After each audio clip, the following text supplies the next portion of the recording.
My name's Mark Cope.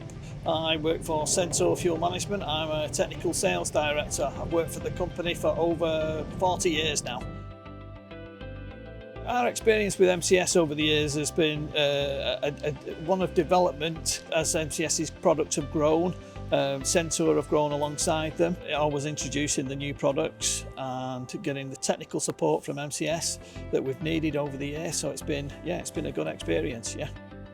Centaur have been installing the Sapphire 1 for over 20 years now, and it's been a fantastic product. It's helped us grow the business, and it's also given a lot of customers in the UK secure fueling across the network with instant access to transactions and being able to produce mileage reports, etc. Today we've installed the new Sapphire 2, replacing the old Sapphire 1, and the process has been fairly seamless.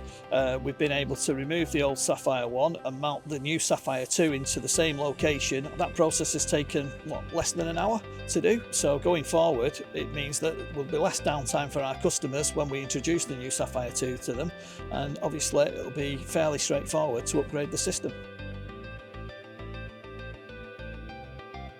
The Sapphire 2 obviously is the next step in development, especially with its modular design and ease of installation. We're looking forward to installing the Sapphire 2 and getting to know the product, and obviously introducing it to our customers.